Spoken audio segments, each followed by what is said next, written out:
Luar biasa. Sebentar Mas. Klarifikasi dulu. Iya. Setiap Mas Bobi prediksi ketika itu dolar bakal 14, bakal 15 itu 2 tahun yang lalu. Iya. Kemudian soal geopolitik, soal begitu banyak hal yang Mas Bowi prediksi semuanya tepat. Oke. Pertanyaan saya adalah, Mas Bowi ini intel Oke. atau punya apa ya? Prediksi yang tepat, analisa yang tepat, analisis yang hebat, atau jangan-jangan dukun, Mas? Jadi yang jelas saya mendapatkan data ini ada dua, satu dari open source, yang satu dari closed loop. Nah, closed loop ini memang teman-teman lama yang di beberapa negara yang memang menjadi orang-orang yang selalu memfeeding berita-berita sebelum masuk ke berita internasional. Jadi saya tadi bilang sama Mas Gibran gitu ya, bahwa kalau kita ingin percaya berita di dunia saat ini, jangan pernah percaya pada berita di mainstream news.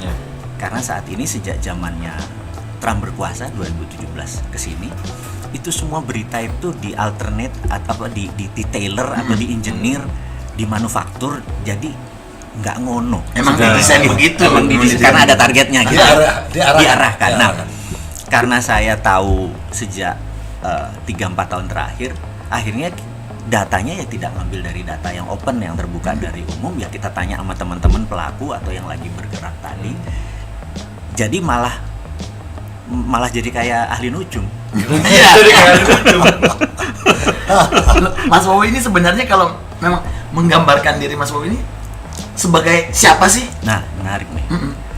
Jadi saya ini kalau dulu hari Rebo, saya berada di sebuah institusi negara yang bergerak dalam itu. Di saat itu karena berada di sebuah lembaga yang bergerak dalam bidang apa ya? Eradicate threat kali ya, kalau bahasa akademinya. Eradicate threat itu bahasa sederhananya adalah meniadakan ancaman. Meniadakan ancaman gitu ya. Karena kalau untuk bernegara supaya intact, utuh segala macam, ada sebuah lembaga yang tugasnya meniadakan ancaman atau eradicate threat.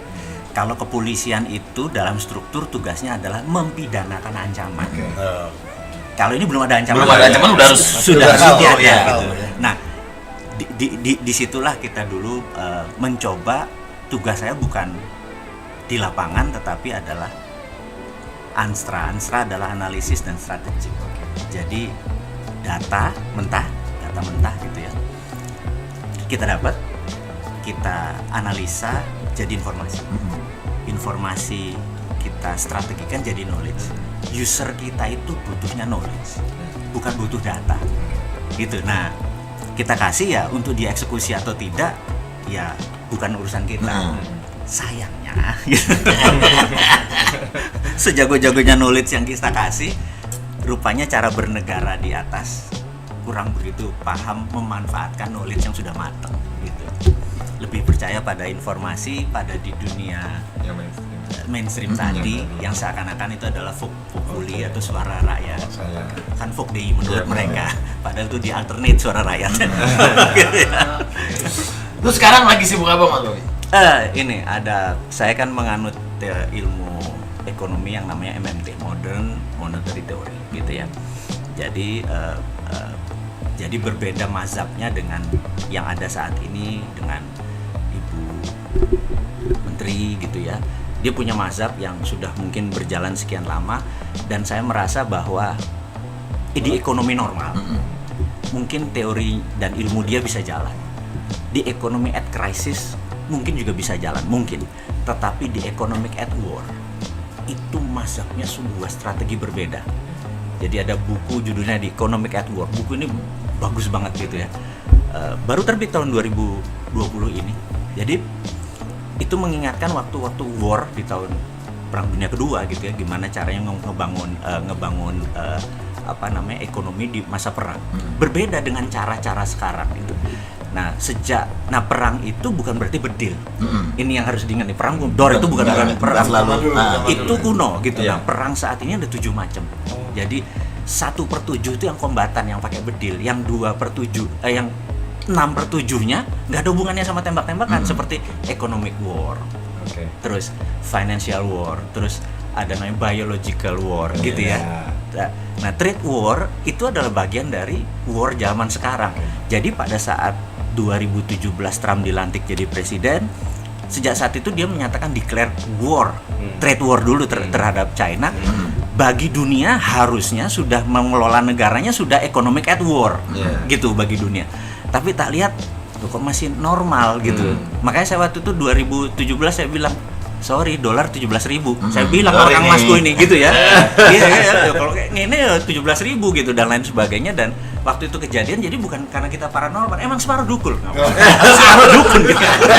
Jadi old system itu kan ada kata, kalau Mas Gading pengen punya usaha, maka ada 2 jurusnya. 1 pinjem dana dari bank, 2 IPO.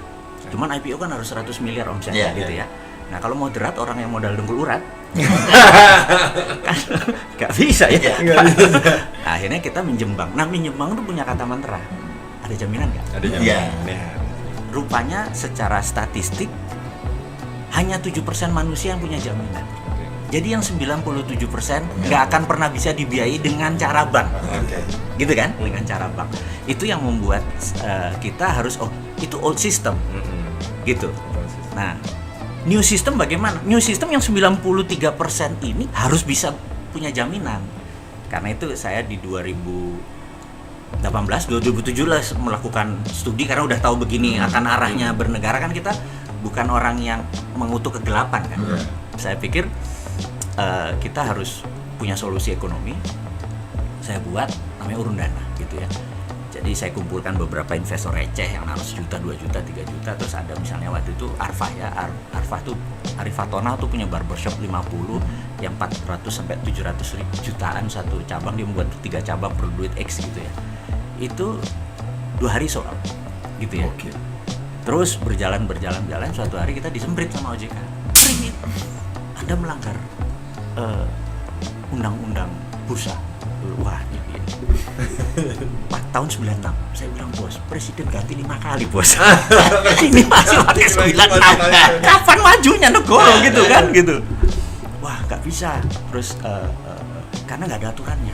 Kalau nggak ada aturannya di Singapura, di Jepang, di Hong Kong, itu pakai namanya regulatory sandbox. Jadi ya udah, selama lu nggak pidana, nggak ngelanggar hukum, ini nanti dibuat bareng-bareng. Kalau di Indonesia nggak boleh. Jadi semua hal yang nggak ada aturannya nggak boleh. Jadi saya bilang, bos, di agama saya bilang itu semua itu halal kecuali yang Allah atau Tuhan haramkan. Kalian ini semuanya haram kecuali yang dihalalkan oleh OJK. Lu lebih sakti dari agama gue loh. Akhirnya kita mengajukan usulan-usulan. Ya singkat cerita, negara melalui OJK ngerti kali ya bahwa pasar memang sudah berubah gitu ya. Ini jalur prosedural saya ikuti, tapi jalur non prosedural nih saya, karena kan kita gini, pengusaha tuh nggak boleh ada matinya kan. Cara keluar gimana? Karena saya tahu ini solusi. Terus saya ngadep Pak Dahlan Iskan, saya bilang, Pak izin Pak, promosiin Pak. Dia bilang, apa? Saya punya UKM, bursa efek UKM kata gitu. Oh paham. Kamu pernah ke Shenzhen kan, dia apa Cina kan? Hatinya Cina soalnya. Kamu pernah belum Pak? Gini, Shanghai Stock Exchange itu bursa efek Jakarta. Tapi Shenzhen Stock Exchange itu yang kamu mau bangun. Kamu sana belajar dulu. Bener, UKM itu 20.000. Oh, gini cara fundingnya UKM gitu kan? Oke. Saya dapat angle-nya. Tapi dia bilang saya belum bisa bantu ya, karena ini belum proven. Ya masih berapa? 9 yang listing gitu ya. Kalau 100 mungkin gitu. Tapi karena kena ini, terus mikir-mikir, gini, panggil Pak Imawan. Jadi ada timnya dia yang dulu Jawa Pos itu ingin buat TV, tapi TV-nya ternyata TV lokal tuh nggak boleh. TV itu harus TV nasional. Jadi JTV itu melakukan gugatan, tindakan yang melanggar hukum dilakukan oleh negara, gugat negara dia, menang, gitu kan? Akhirnya boleh JTV berdiri, itulah sejarah akhirnya TV lokal berdiri, gitu ya. Terus sarannya apa? Sampai nuntut negara mas, mati. Gue bilang, ini gue kerjanya kok, karena kalau nggak gini mereka nggak ada apa namanya wake up call gitu kan. Ini kan mau nolong UKM gitu, mikir ya udah ini jalur prosedural gitu. Akhirnya saya mikir apa ya gitu ya. Nah ada satu yang nyeletuk. Konsepnya kan bagi hasil kan. Kalau bagi hasil itu tidak riba, itu halal gitu. Sementara bebas riba itu hak konstitusi. Wah, saya dapat ide kok. Gugat negara, perbuatan melanggar hukum dilakukan oleh negara karena melanggar hak konstitusi saya untuk bebas riba. Ngeri nggak lo? Kalau kita udah bawa teman-temannya Al-Maidah, gemeter bos, bener nggak? Wah, saya bilang semangat kok. Wih, cocok ini. Belum dilumucurin, udah keluar dulu izinnya. Oke. Nah, jadi kalau ditanya saya ngerjain apa, jadi perusahaan itu namanya Ngerjain negara. Iya, ngerjain negara, benar. Nah, Santara itu adalah perusahaan urun dana, di mana UKM itu kalau mau cari funding ke tempat kita. Kebetulan saat ini ada 170.000 investor receh. Jadi rata-rata invest antara 10 sampai 50 juta, 70%-nya. Jadi di Santara saat ini hampir 4 triliun. Yang jadi problem adalah UKM unggulannya nggak ada. Jadi ininya banyak. Jadi kita lagi nunggu, karena itu kalau ada UKM yang mendaftar di tempat kita itu 7 menit gone. Baru mendaftar, misalnya Mas Gading pengen usaha apa gitu ya, buka cabang warung geprek, ini mau buka ke sini perlu duit 1 miliar. 2 jam habis bes gitu. Karena semua orang pengen ikut ya, dia punya brand kan. Semua orang pengen ikut, dia mau 1 miliar lari pasti diuber orang, bener nggak? Nah, itu ternyata itu yang lagi kita butuhkan adalah kita lagi butuh UKM yang benar-benar bisa sustain di masa kayak gini. Dan tapi banyak gitu ya. Nah, jadi kalau ditanya saya lagi ngerjain apa, itu. Nah, itu adalah opposite-nya. Jadi ini adalah banking system adalah mengerjakan yang piramida di atas, kita ngerjain bottom of pyramid. Nah, ini new konsep yang MMT yang kita harapkan suatu hari ini diadopsi oleh ibu kita atau negara. Gitu lah kira-kira. Keberatan nih gue nih. Enggak. Serius bener jadi. Mas Wowi sering mengatakan printing money. Nah, sementara ada teori bahwa kalau printing money pasti inflasi. Selalu ada teori itu, tapi Mas Wowi pada masa yang printing money. Dan suatu saat ada berita, saya baca, Wowi termasuk penganjur untuk kudeta negara. Nah, cocok. Jadi gimana? Cocok tuh. Tolong dijelaskan dulu. Jadi kita kalau orang kalau kalah argumen, itu ciri-cirinya adalah main fisik. Iya kan? Ciri-cirinya itu kan? Jadi kalau saya kalah argumen sama Mas Gading, saya bilang, lu betato sih, bener nggak? Lu betato. Habis karena nggak bisa lagi. Itu udah nggak bisa ngomong lagi. Kalau main PlayStation nyalain sticknya pokoknya. Iya gitu. Nah, jadi begitu dia kalah argumen, dianggap kalau printing money itu akan menyebabkan ekonomi rontok dan menggulingkan Pak Jokowi gitu kan. Gitu ya. Pak Jokowi secara konstitusi kan dia yang sah gitu. Jadi ini adalah saya pikir lu kalah argumen. Jadi mainnya langsung lompat aja bahwa ini akan menimbulkan inflasi atau membuat kayak hyperinflation waktu zaman 98 dan lain sebagainya. Saya pikir wajar karena memang keilmuannya belum nyampe, nggak nyandar. Ya. Jadi kita harus sombong sedikit. Kadang-kadang kita harus sombong ya. Sombong gitu. Karena susah, konstan sombong tuh susah. Harus belajar gue nih. Sekali-sekali terus rendah hati lagi gitu, karena nggak kuat ke atas terus. Jadi sekarang mau nyoba sombong gitu, bahwa dia nggak sanggup nih kayaknya ilmunya. Nah, saya mencoba mensederhanakan ke bahasa populis. Bahasa populis ini begini, kalau Mas Roy saya kasih uang 100.000, Mas Roy beli tempe. Ini uangnya printing money loh, bukan dikasih, ini printing money dari langit saya kasih 100.000. Terus Mas Roy beli tempe. Terus tempenya dipotong jadi 500 biji karena banyak kan gitu. Terus masing-masing dijual 1.000. Kan jadi 500.000. Inflasinya di mana? Itu sederhananya ya. Gitu. Tapi mau mengingatkan bahwa di ekonomi stadium 1, kalau anggap normal, printing money jalan. Stadium 1 ekonomi turun sedikit jalan. Tapi kalau ekonomi stadium 3, di mana faktor produksi sudah turun, misalnya sekarang faktor produksi Mas Gading punya garment sehari 10 gitu ya. Terus faktor produksi sehari cuma 2, itu udah tinggal 20%. Itu nggak cocok printing money. Itu udah itu malah karena begitu dikasih pun nggak ada yang beli, jadi inflasi gitu ya. Nah, jadi yang diukur itu bukan printing money-nya, tapi gunanya buat apa. Nah, pada saat kemarin faktor produksi itu turun 40%, jadi 60%. Printing money masih pas. Didiemin ini sampai September. begitu ini bergerak turun terus, karena kan PHK ini mulai begini kan. Terus di printing money, inflasi, gitu yang saya bilang. Jadi ini mungkin ilmunya disederhanakan, tetapi penting untuk memahami printing money, di mana printing money itu menghindari orang untuk ngutang. Saya nggak mau lagi kita yang negara ini berdaulat, saya pengennya udahlah asing-asing tuh go home gitu ya. Karena pertanyaan sederhana nih, Mas Gibran, Indonesia mungkin nggak kekurangan rupiah? Kekurangan rupiah? Iya. Mungkin. Enggak mungkin. Mungkin lah, cetak aja sendiri. Kalau kekurangan dolar. Mungkin ya. Kekurangan emas mungkin. Iya. Kekurangan rupiah. Iya. Tinggal cetak. Nyetak aja. Masalahnya kan buat apa dicetaknya? Iya. Gitu ya, dicetaknya. Terus kepakaran ilmu inflasi ini ya harus kaidahnya harus kita penuhi. Misalnya gini contohnya. Kalau Mas Roy adalah presiden gitu ya. Nah, gitu. Mas Gading ini kita coba bangun rumah gitu. Wow. Kayaknya kita perlu 1 juta rumah. Perlu berapa modalnya? 100 triliun. Oke. Mas Gibran print 100 triliun kasih si bosman itu, bener. 100 triliun terus bilang, lo korupsi gue penggal leher lo, bener nggak? Gini.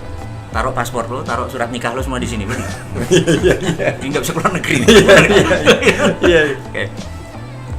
Terus nanti bikin 1 juta rumah, nggak boleh ada bunga, nggak boleh ada telat 5 tahun lagi, begitu bayar balikin ke bank sentral gitu. Begitu 100 triliun dapat, saya datang ke Krakatau Steel, nyala ini besi perlu sekian,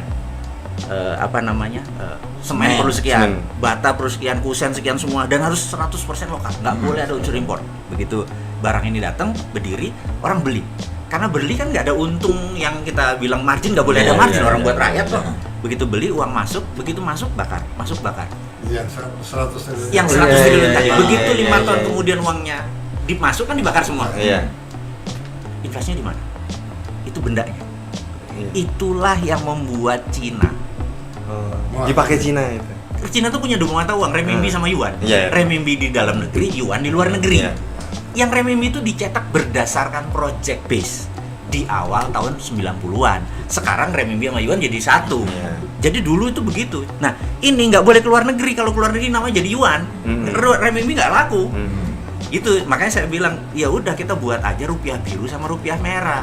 Rupiah biru gambarnya Pak Jokowi sama Ma'ruf berlaku 4 tahun.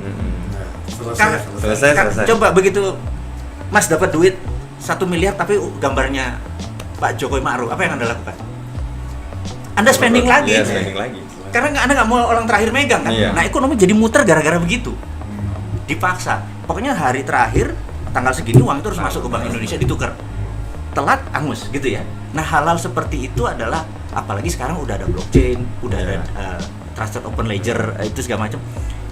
Itu ngontrolnya gampang. By digital gampang. Tapi mungkin karena angkatan kolonial ya, yang sekarang ini kan. Jadi ngelihat sesuatu yang digital itu agak selain alergi, terus nggak punya anti alerginya gitu ya. Terus ilmunya juga baru, jadi ya gitu. Nah, kita challenge saja dia. Jadi kita cara cerdas bernegara ini di challenge. Kan yang namanya internet. Jadi siapapun yang pakai internet, siapa yang megang datanya? Amerika.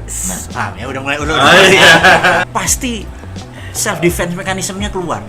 Kan malu kan dia. Iya kan? Bocorin nggak? Bocorin dong. Enggak dibayar kok saya.